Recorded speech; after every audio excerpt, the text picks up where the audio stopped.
Barangay Luz, once a depressed area, is now a model barangay in Cebu City, if not the whole country. How did its success story begin? In the 1960s, the barangay, formerly known as Barangay Luz, became the second home to thousands of relocatees who were left homeless and downtrodden by a big fire that hit 4 barangays of Cebu City.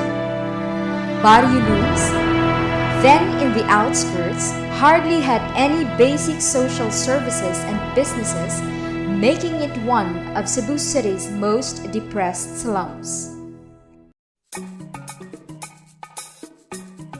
In the 1970s, at the height of the repressive martial rule, hope-filled community organizers to mobilize the people around issues of land, housing, and basic social services.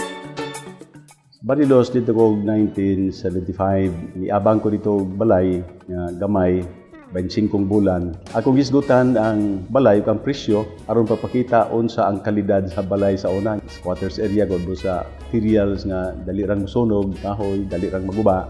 Inupre gyud. Dito makit-an ako nga iya-iya gyud ang mga tao. Na usa ka kapilya na sila kaugalingon ng bulhaton, ilahana. Laing kapilya ilahana. Way pagpakapana sa uban nga mga pundok.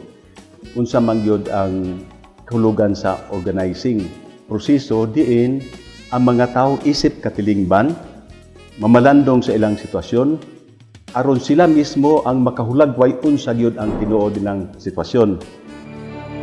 After martial law and even before the passage of the Urban Development and Housing Act of 1992, Barangay Luz residents pursued the dream of a piece of land they can call their own.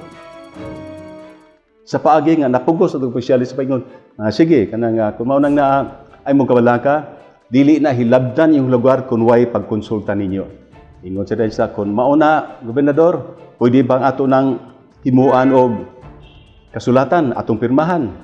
Ingon dayon gobernador siya, ngano kung dili? Nay among giandam gobernador, pwede bang pirmahan nimo? Nibuong siya. Kay mao man to among gihandom nga makabot.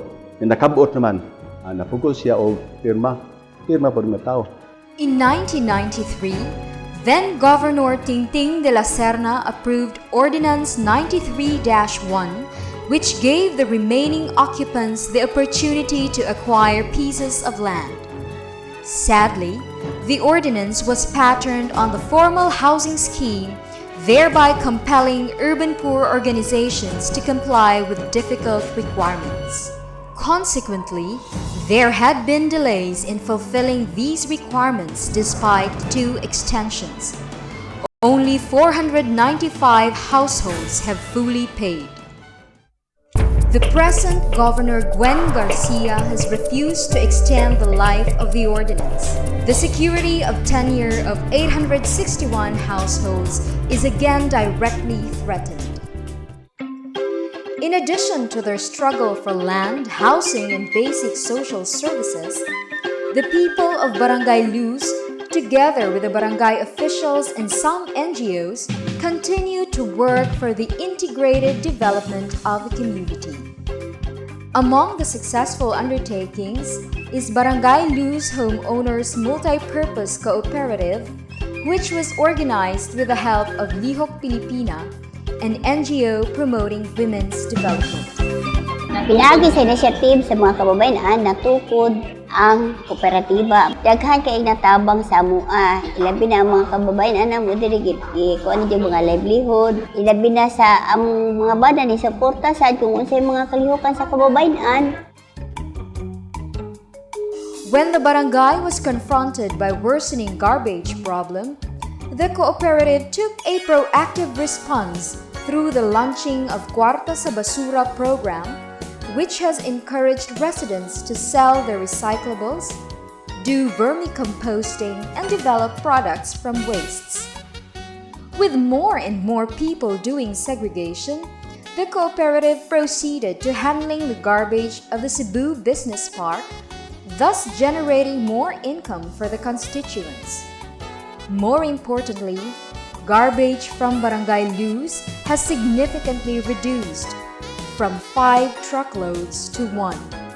Dili na nakita nga usa ka problema kundi usa ka avenue nga kana ang nag-additional food nga mapun-an ang ilang kita niini. Mura og byword na sa mga LGU kun maingon gani Barangay Luz more on segregations, nakahimo sila usa ka epekto nga nakatabang ang basura ngadto sa komunidad. The cooperative also collaborated with Pagtambayayong Foundation and the Alliance for Land and Livelihood for the Rural and Urban Poor for the implementation of the rental housing program. Dinhi sa Barangay Luz mao dinhi kinaunahan nga programa sa gitawag namong Home Improvement Rental Program. Unique ni siya kay gikan sa balay nga gubaon na gyud kaayo, na-improve nato siya, nakapuyo sa distinct nga kapuy-an, naka-provide og kumpleto nga facilities, expand into another auxiliary services. For example, pagdawat o paglabas sa iyaha mga renters or boarders. Nindot kay paminawon nga moingon sila. Ani adto labandera ra gyud ko. Karon kuan nako kana ang landlady nako. Another milestone is the creation of an inclusive and functional Barangay Development Council or BDC with the help of Center for Participatory Governance, an NGO promoting active citizenship and good governance. The BDC has taken the lead in the crafting, implementation, monitoring, and assessment of the Comprehensive Barangay Development Plan or BDP. Kay first pud siguro mi diri sa Cebu nga nakapalingkod og leaders side nako nga konsehal kun dili duna gyud mi gitawag namo og sektor gikan sa urban poor nga nakalingkod sa konseho. One more inspiring endeavor is the Alternative Learning System or ALS, which provides out-of-school youth and adult learners the opportunity to study and eventually finish elementary or high school. To date, Barangay Luz has 70 ALS students, all hopeful to receive that much-awaited diploma. Barangay Luz is no longer one of the most depressed communities in Cebu City.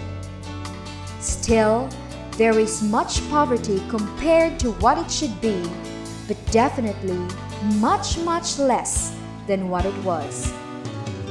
Barangay Luz eloquently shows the value of community organizing and security of land tenure.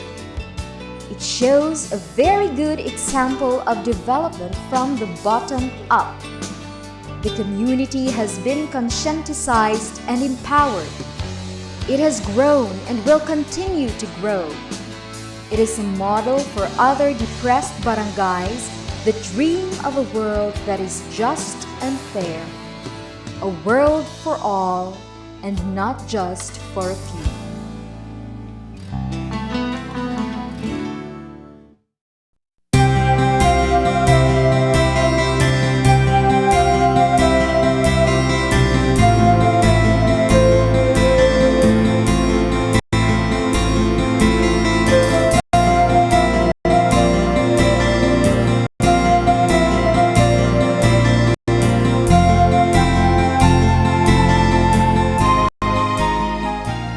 Ako sang papasalamat nila kay wala ko nila biyai hangtod karon.